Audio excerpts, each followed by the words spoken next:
Well, hello, everybody. Welcome to Developing a Sustainable Workplace or Workforce through Diversity, Equity, and Inclusion. My name is Cheryl Thompson, and I'm the founder and CEO of CADIA, which is the Center for Automotive Diversity, Inclusion, and Advancement. What a mouthful. So that is why we have the acronym CADIA. And if you Google CADIA, you'll find out that it's an underground gold mine in Australia. And the double meaning there is so much talent that is hidden underground. And if we mine that talent, there's a gold mine for employees and companies. So we're going to be talking about diversity, equity, and inclusion and sustaining our workforce. We've been talking about disruption in the industry, transformation in the industry. And we've been talking about products, we've been talking about technology, we've been talking about our manufacturing facilities. Now we're gonna move into transforming and disrupting our workforce. So just a second about CADIA. We're an organization that helps organizations develop their DEI strategies, and we do that through bringing people together, working on best practices, lessons learned, and we hold industry roundtables and councils, and we do assessments and workshops. So really looking to drive change in the industry. So I am so thrilled to be joined by 4 panelists. We have 2 in person and we have 2 online. And a wealth of knowledge here. So we're gonna pull together our collective brain power and we're gonna talk about diversity, equity, and inclusion. Before I introduce them, I wanna give a brief introduction of what is DEI.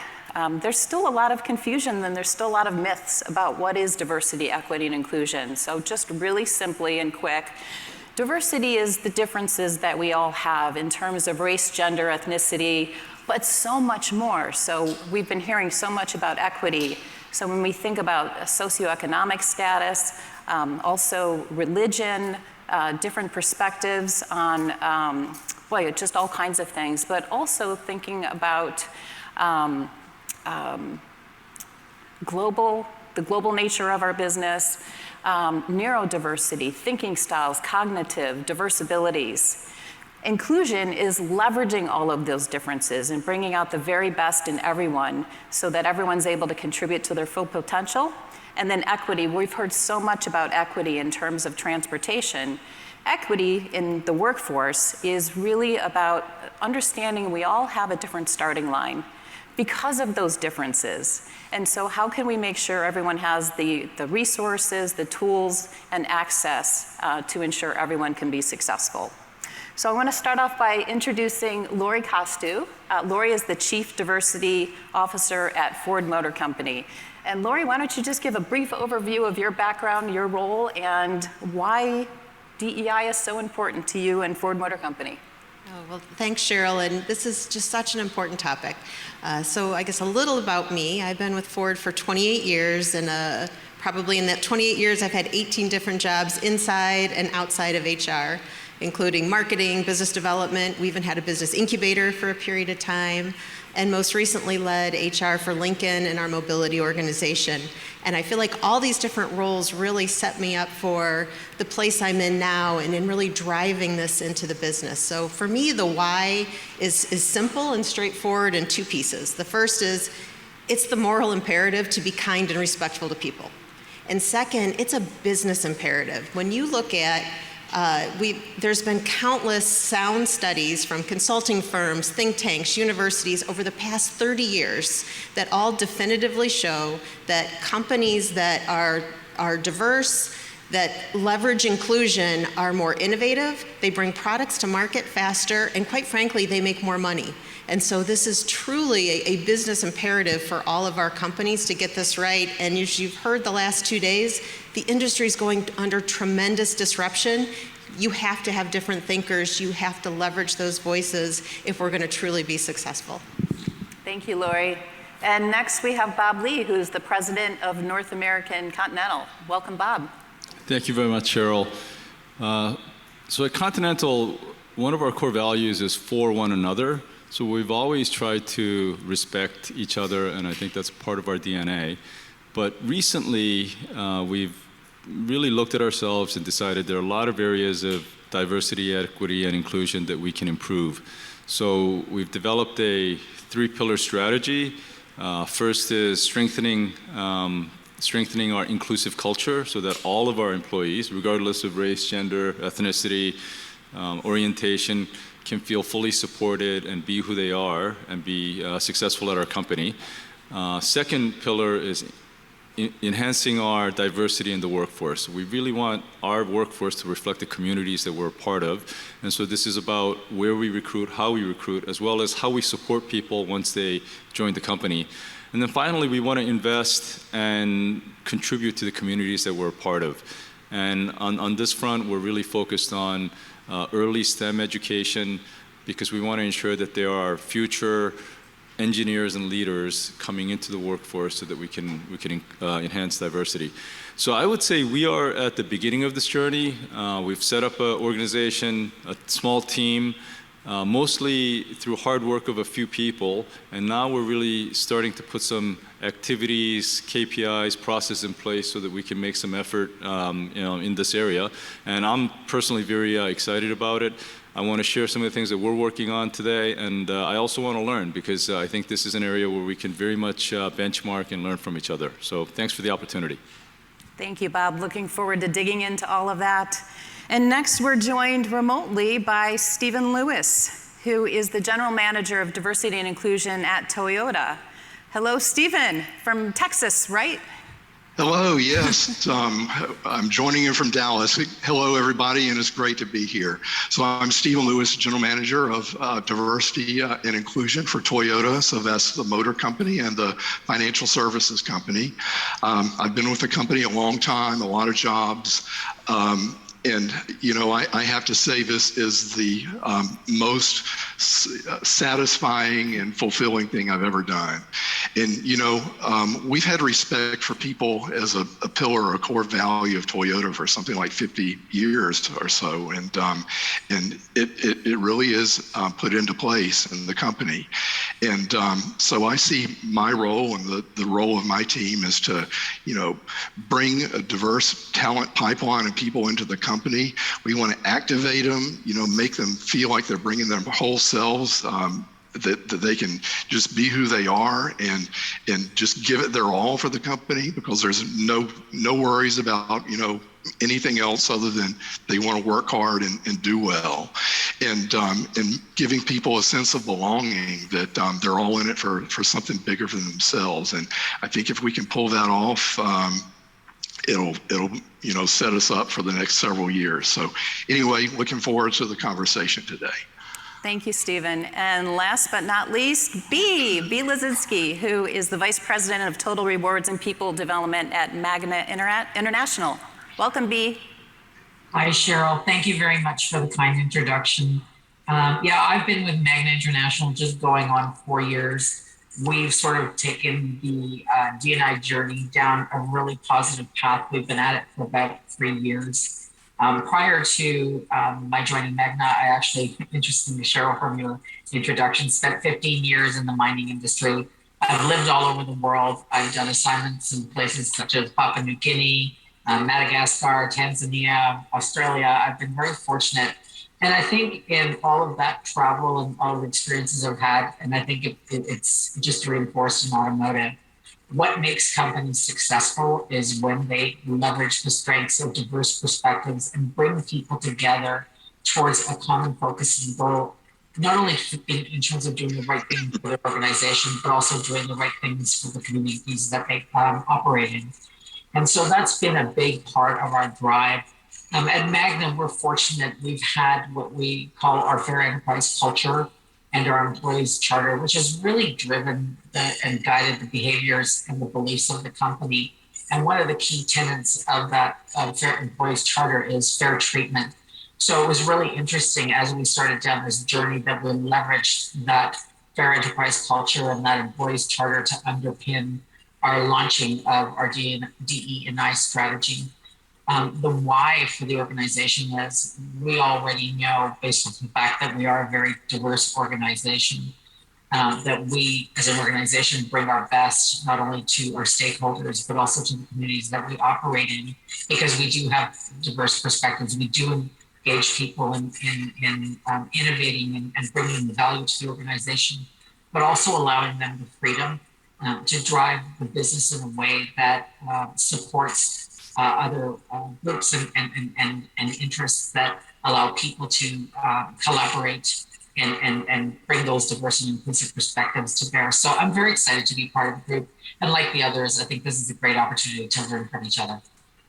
Excellent, thank you, Bea. So I encourage everyone to check out all of the speakers' bios, learn more about them, and as you see up on the screen, there's an opportunity for you to ask questions through the Boom app, so I encourage you to do that as well. So I want to go back to Swami's keynote, and he was talking about intrinsic. And I want to know, how can we make DEI more intrinsic to what we're doing? I think DEI has always been a little bit of a side dish. Now it's become the main menu. And we're all here in the session today talking about DEI. And I'd love to talk about, how do we make this so it's not something extra, it's just something that we integrate into everything that we do. So Lori, let's start with you.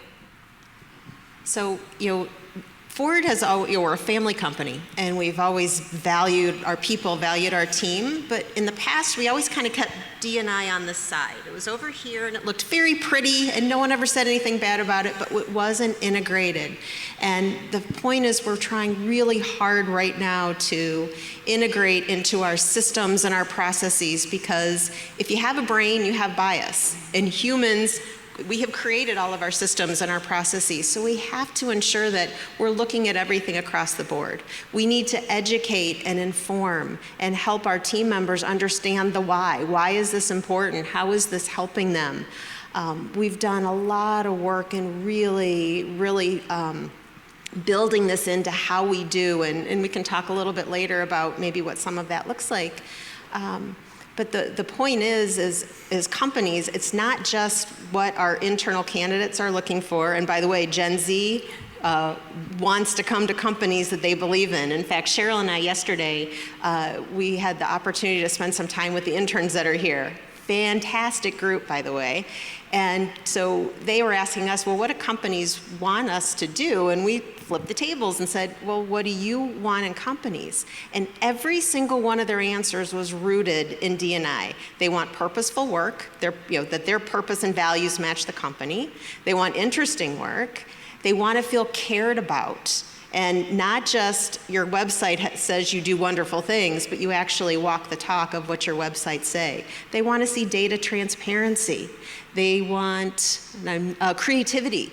And even though they're young, they have some great experiences. They don't want to be told what to do every step of the way. So all of those are rooted in how you act as leaders. And if we're going to attract this great workforce, and remember, it used to be automotive. People didn't leave automotive. They might go from a supplier to an OEM, but that was about it. Every job now is industry agnostic. They can go anywhere. Why would they want to come to your company?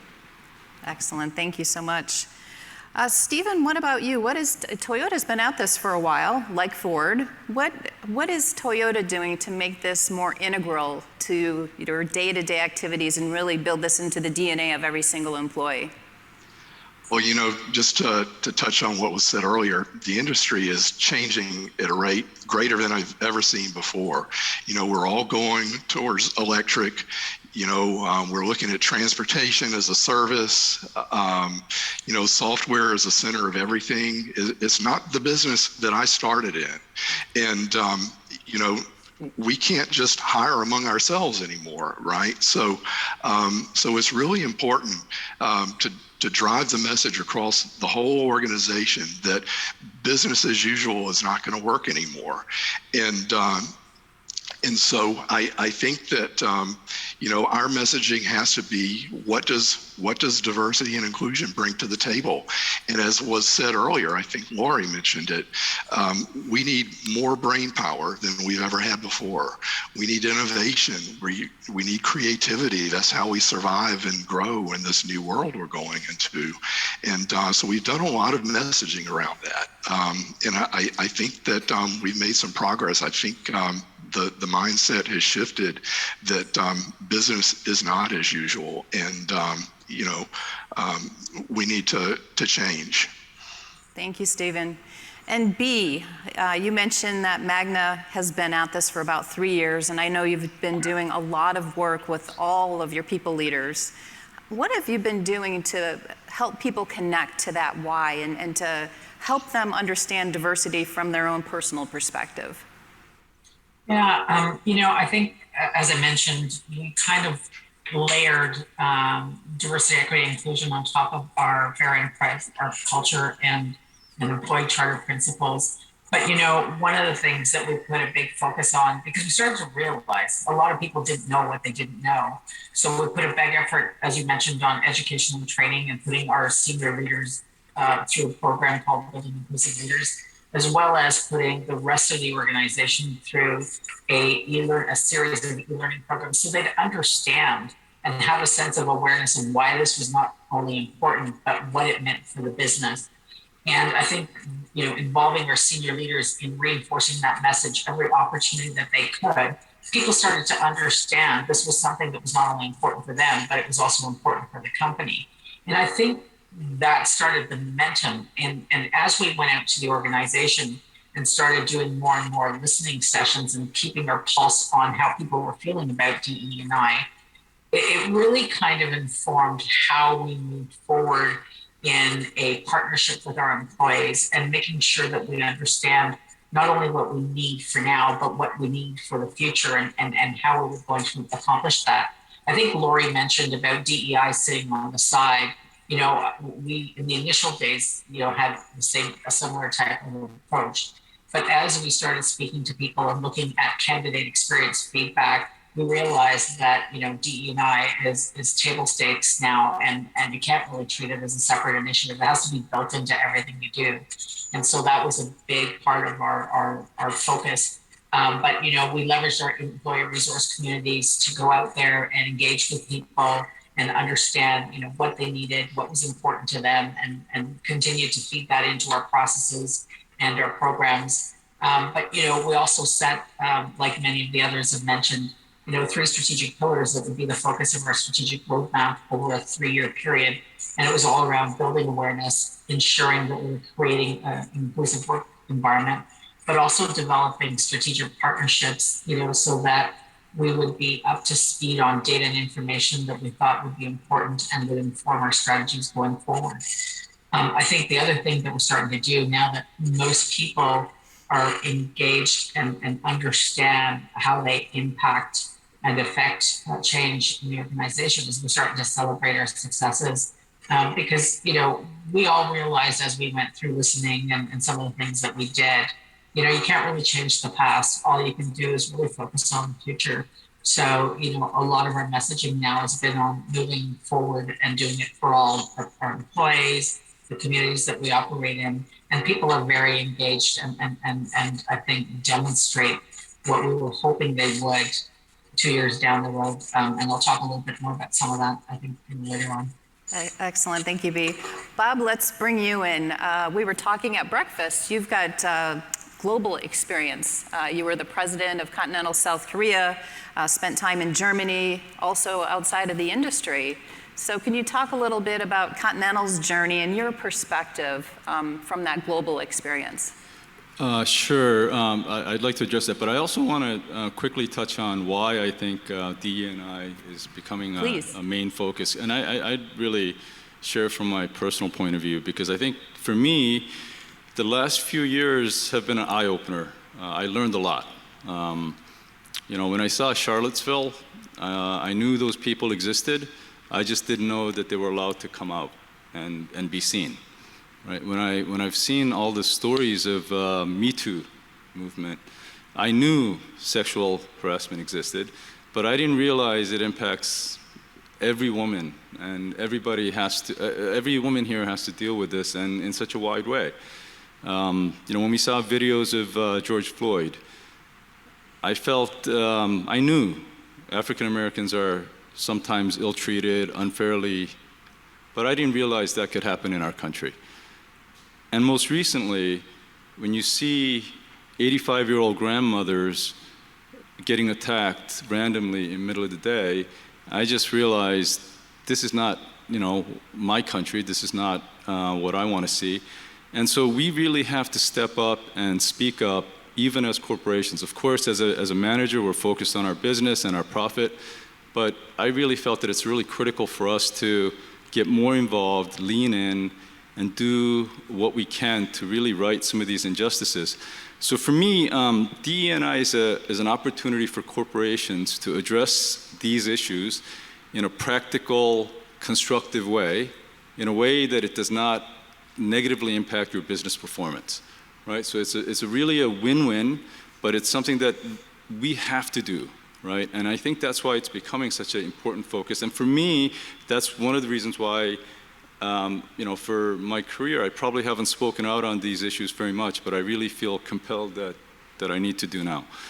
In terms of just Continental's journey on DE&I globally, because we do have operations all over the world, I think, as I said, for one another, these values have existed, and I think we've tried in different parts of the world to focus on different topics. I think in North America, we've initiated a lot of activities I mentioned. In some parts of the world, we're focused more on women's rights, women's issues, because there's still, parts of the world where, there's really extreme harassment and not enough equity there. So what we try to do is break down different parts of DE&I, and I think depending on the market you're in and what culture you're in, there are some different challenges that we face, and so each of the markets really try to address different issues depending on what's most urgent.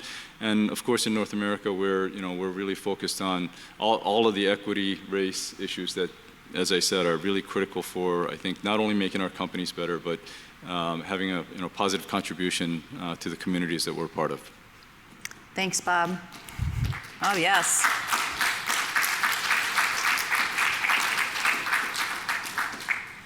So Carla Balo opened the session with another acronym, and it was PANS. And the P stood for patience, the A stood for action, the N stood for non-judgment, and then the S was statusless. And I want to focus on the A, action, because we can talk a lot about DEI. And when DEI first came out, D&I 20, 25 years ago, it was a lot about food, flag, and fun. And we want to really now talk about action. So Stephen, I want to start with you. What actions or approach at Toyota has enabled the most progress? To be honest, I think that the key to making progress is getting buy-in and full support from the very top of the house. And so we are just so fortunate that our CEO at Toyota has a very strong interest in DE&I.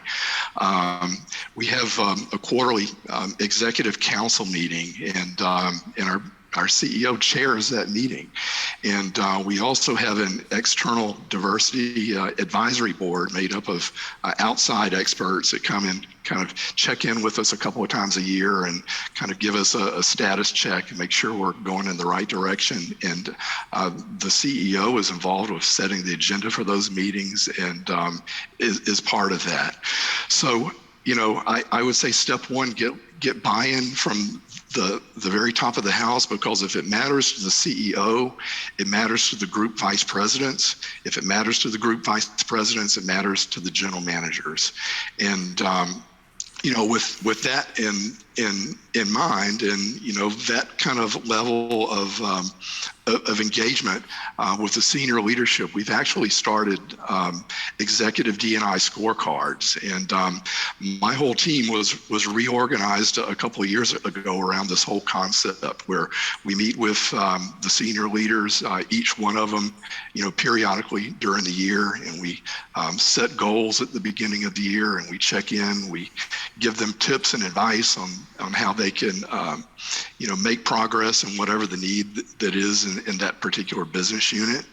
And it's really worked. And at the end of the year, it's not just okay, you check the box or did this. We actually evaluate them and take them all the way up to the CEO, who reviews what each of those, say, 30 top executives did for the company and for DE&I over the course of the year. So to me, that was the one action that really cascaded into a lot of other actions in the company. I love that. And you mentioned the external advisory board, and that to me means listening. And Lori, we've talked a lot about Ford and what they've done in terms of listening. Can you share a little bit about what that has entailed? Yeah, so we've put a big focus on listening, and fortunately we started this before the murder of George Floyd. We were part of the CEO Action Pledge and the Day of Understanding, and some of you may be familiar with that. And we decided to put all of our top leaders, the CEO and his direct reports, in a unique environment where they were not the expert and they were not really allowed to talk. Their job was to listen. And we created 11 homogenous groups, African Americans, Hispanics, women of color, women, LGBTQ, people of faith. And we instructed the leader, your job is to sit and listen. You can ask a clarifying question, but you can't solve. And for an hour, and some of them went well over the hour, the group shared their lived experiences. What is it like being Hispanic? What is it like being African American? And some of the comments we had back from our leaders was, it was the most impactful hour of their entire career. And it led to listening in deeper ways. After murder of George Floyd happened, we kind of extended that concept and instructed our people leaders to spend time with their teams, because these are really difficult conversations. And we had groups of employees in significant pain, and we had other groups of employees that didn't understand. They knew something bad happened, but they didn't understand. So just by creating the space and creating the psychological safety to have these difficult conversations has really made a significant impact. And we've continued that going forward. We actually, for the first time ever, on Juneteenth, we stopped operation in the non-manufacturing locations. We stopped everything for 45 minutes, and for 45 minutes, everyone had a standard guide, watched a video, and then had conversations that extended beyond race, but into what is it like, and how do we start being more respectful and understanding of each other? So it's that deep listening, and you can listen in multiple ways. Every company, regardless of your size, can have an employee sentiment survey. So you can listen through listening to data. You can listen by talking one-on-one. You can listen through focus groups, but really understand what are those barriers that particular groups are experiencing in your company, and then how do you start removing that from your systems and processes? Because if the ultimate goal is everyone to belong, every single person in your company or supporting your company needs to belong. And that's not going to happen through wish management. You got to put the actions behind it. Did you say wish management? Yeah, I love it. Wish management never works. And you can't just say one or two people in your company are responsible for DEI. That is not it at all. You got to have that top down, like Stephen talked about, a bottom up and middle out approach if you're going to make sustainable change. Absolutely. I think about DEI like quality, safety, or environmental. It has to be an all people job. We have a couple of questions from our audience. Gary asks, how can we move past tracking diversity numbers and really leverage the positive impact of having a diverse and inclusive workforce? Bob, do you want to take a crack at that one? Well, we're actually having those discussions as well internally. I think, as I said, we've really started this DE&I journey, and right now we are focused more on the inputs, meaning type of discussions we're having, unconscious bias, educational training, and how well attended it is, and we're really trying to focus on the input. We created some you mentioned action. I mean, we created a budget, which the wish management, as you said, we can wish for a lot of things, but at some point you have to put a budget behind it to make sure that there's some action behind it. So there are a lot of things we can track as an input to make sure that things will take place and there will be improvement. I think that question regarding quotas is a very controversial one, and we've had a lot of challenging discussions on that, and we haven't found a solution yet. Honestly, we're working towards it. On the one hand, I think you have to set real and challenging targets for the organization so that you know that you're moving in the right direction. At the same time, you don't want that to be a detriment or a point of controversy or argument. I mean, you really need to do it in a way that it makes sense. So, honestly, we've put a lot of metrics in place in terms of what we're doing, how we're moving forward. As we go forward, we will have to come up with better metrics to see how we're, progressing against those goals. But it's a work in progress. Yeah, I love that answer. You have to be just really thoughtful about it. There's another question from Lyndon. How do you engage C-suite executives who may believe, yes, those problems exist in the world, but we don't have a problem within our company? And I think you do need to see some data to be able to know, do we really have a problem? Does anyone want to comment on that one? The C-suite executive who may say, we don't have a problem within our company. Well, I would just say one thing, which is we had these training sessions on various different unconscious biases, and I would say that was also a big learning experience for me, right? I consider myself well-rounded, trying to be a decent human being, but when I was listening and learning, I realized, especially on transgender topics where I was not so familiar, I realized that maybe I had, biases that I need to work on. There's a personal journey as well as a company journey.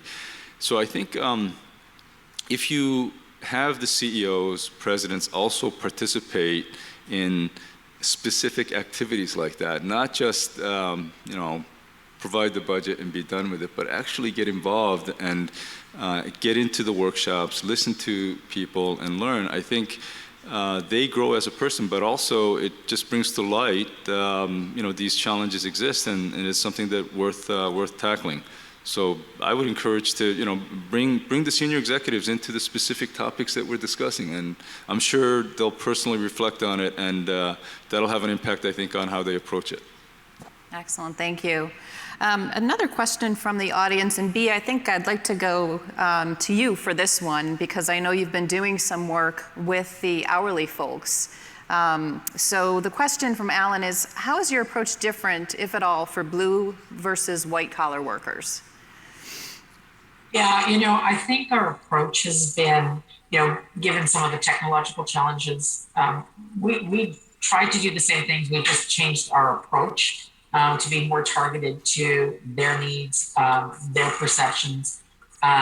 We do regular training. They have access to a whole pile of resources at their disposal. But I think our approach was really to sit down with them, understand what they felt were the barriers and the issues at a plant level, and then work with our employee advocates who are at the plant level to make sure that what we were doing, sort of top of the house and with the professionals, was actually getting down to the divisional level. And at first it seemed like an insurmountable challenge, but I think, based on some of the data we got from our last diversity council meeting, the approach is actually working, and it's quite effective, because what we actually came to realize was there was more going on at the divisional level than we even realized. These people are so proud of the inclusive environment they've created in divisions. They're proud and want to, demonstrate, how their diverse perspectives of bringing people together have benefited that division in the company. And so I think, I don't know that we changed the approach. It's how we actually, deliver it down to the shop floor that's made the big difference. And we've put a lot of emphasis on educating our general managers and bringing them into listening sessions. And, I think Lori kind of nailed it when she was talking about what Ford was doing, and the executives for that matter. I think your divisional people only trust the process and what you're doing if they believe that the leaders and the people that they go to believe it and walk the talk. And so we did do some listening sessions where the executives, some of the executives and some of our senior general managers didn't think it was a problem. And then, we brought in divisional people. And I think when they heard some of what the issues and barriers were, it was, I think, shocking for them.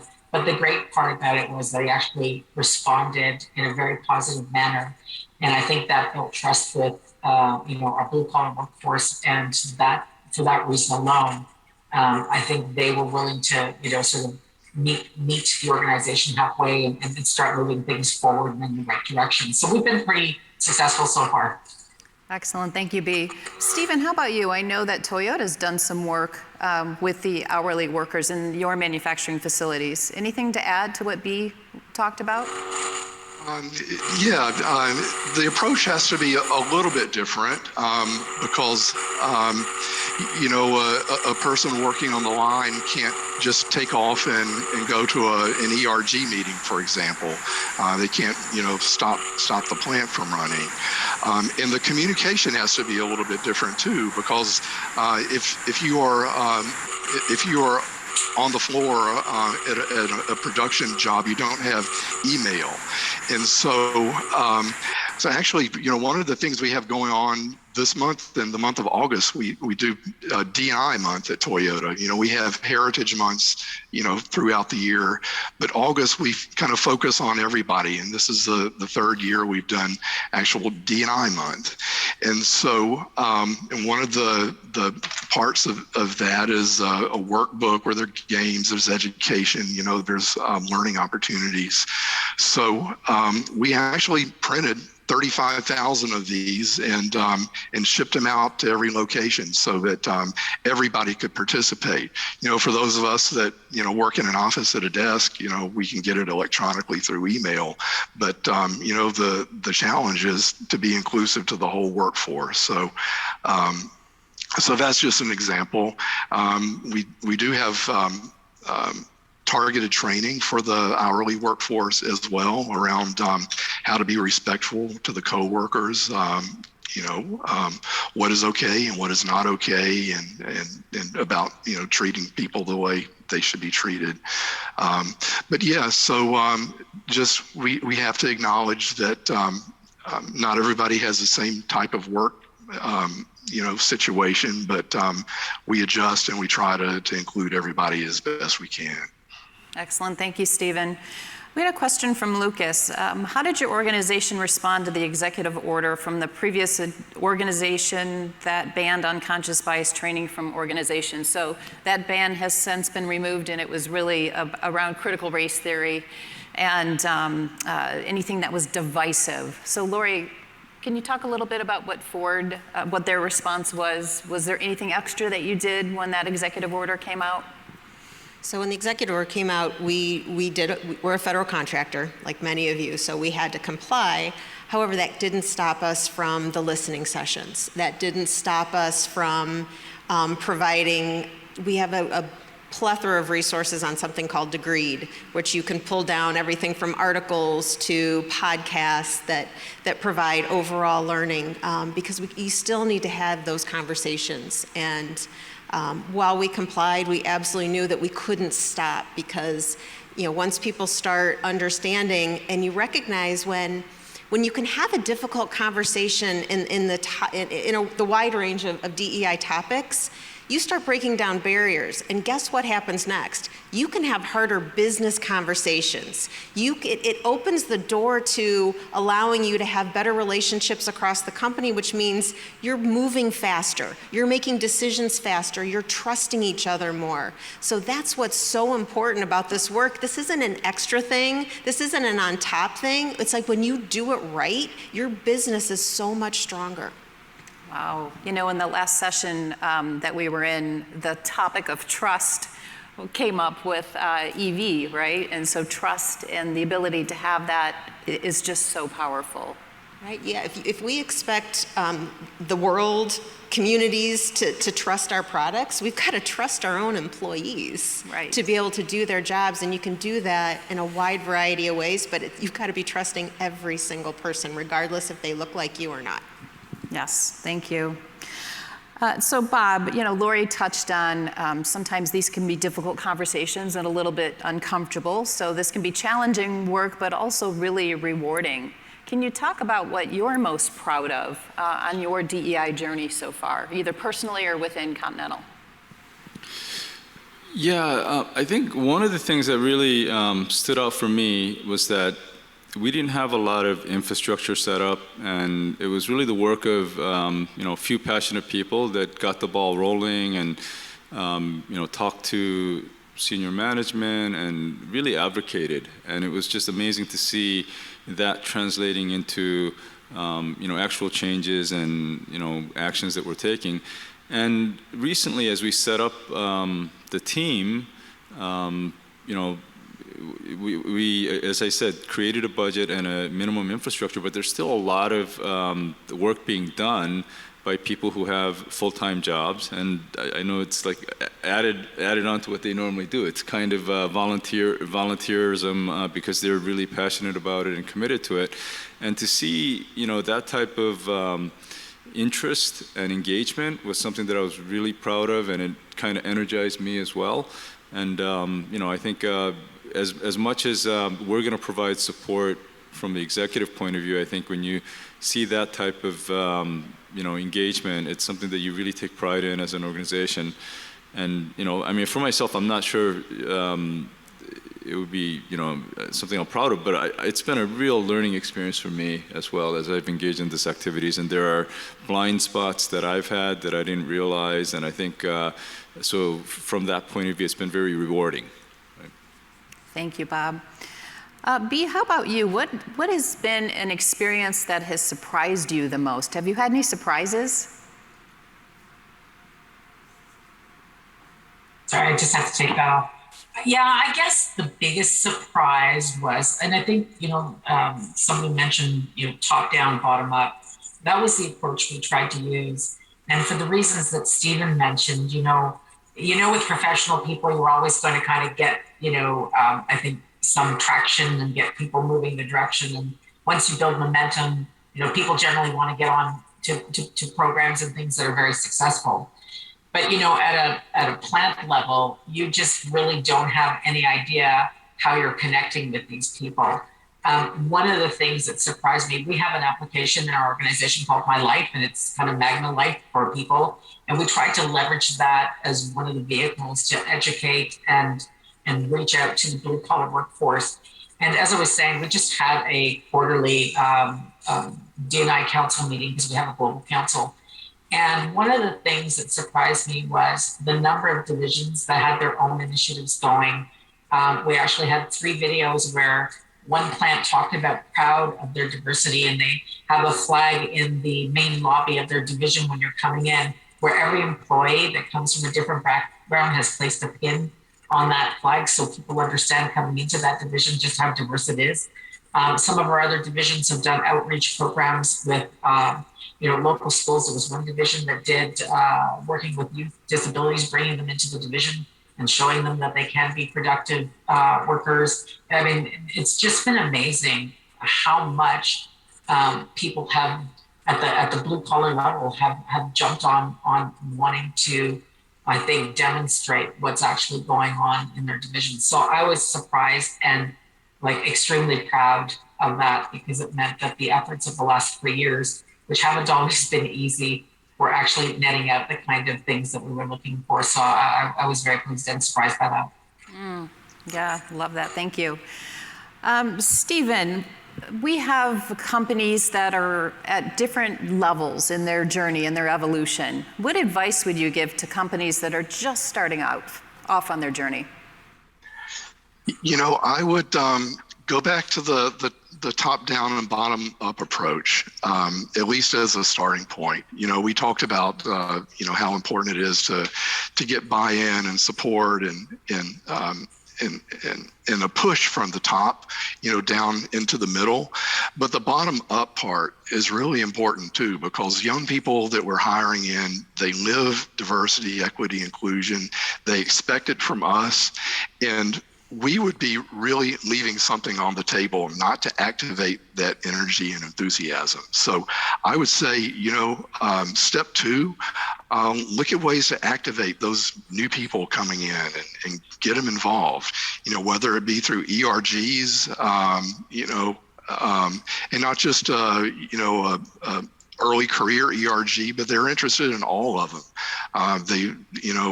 They see beyond themselves. So get the 2 sides of the organization involved, and then push the middle.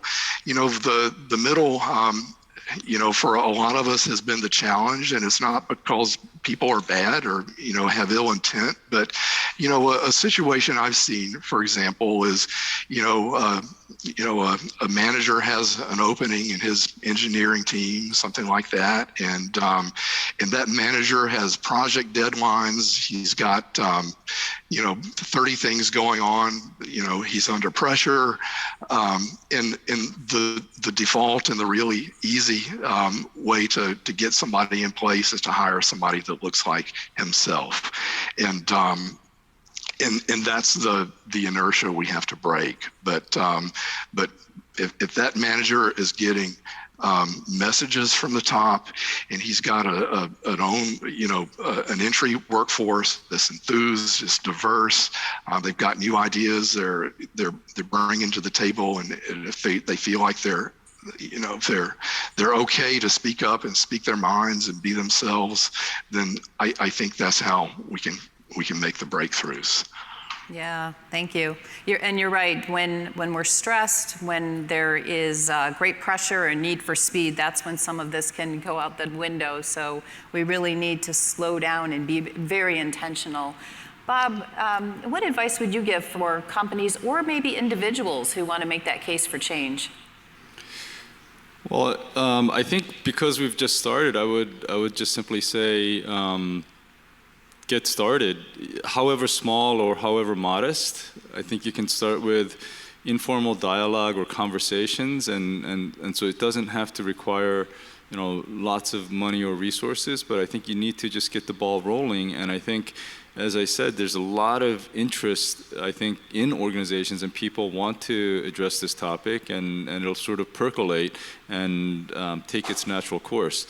So sometimes the whole topic, if you try to take it in a too big of a way, could be intimidating. So I think the key thing is, however small, however modest, you can get things started, and I think that leads to other things that will, make the business case, or build a critical mass to, get more. Have more activities. I mean, I think companies like Ford and Toyota have been doing this much longer and probably have some more resources. But for me, that doesn't mean that smaller companies with less resources, should wait until something happens. I mean, there's no reason to wait. So. Right. So we've talked about DEI. Belonging has been a topic that has been more common. I've been hearing about that more. In fact, Lori, you did a podcast called Scaling Culture, I think, where you talked about belonging. Can you talk about that and how it differs from inclusion? Sure. So when we look at all elements, so the diversity, the different experiences people have, the equity. Are we giving people what they need? And by the way, I needed more equity on the golf course on Wednesday with the yellow tees being pushed up a little farther. That would have been nice. Inclusion is, are you feeling respected and valued? And so if you can imagine, those circles, we've got belonging right in the middle of that, because people truly don't feel like they belong unless you're hitting on all three of those elements. So, I'll take you back to 7th grade. You're standing at the cafeteria door. You're looking in at the sea of kids and praying to God you can find a seat at a table with your friends. And when you can't find that seat, the pit in your stomach. We still feel that as adults. We all have a need to belong. And when you look at the automotive industry globally, it skews very male, and in the US it skews very white. Everyone has to belong on this journey, and to Bob's point, we're all on various stages of the journey. Most of us, including Ford, we're still in the beginning stages of that journey. But by focusing on that belonging, it can do so much, and this doesn't have to feel overwhelming. Like smiling at someone, asking how they're doing, connecting with them as a human, that encourages belonging, and that doesn't take any time, and that doesn't take any money. Thank you. Well, we've got so many great questions, and we could certainly talk about this all day. At least I could. But I want to give each of you an opportunity to share some closing thoughts. And Stephen, let's start with you. How would you contrast the entire journey that Toyota has had? How would you contrast that with the last year? Well, the last year and a half has been unlike anything I've ever lived through in my life before, and you know, it challenged us as a company. It challenged me personally. You know, we had COVID that started in March of 2020, and then the George Floyd murder happened, I believe it was in May. And you know, that just unleashed a lot of emotion and, you know, that had been under the surface for a long time because of injustices in our society that have been around for a long time.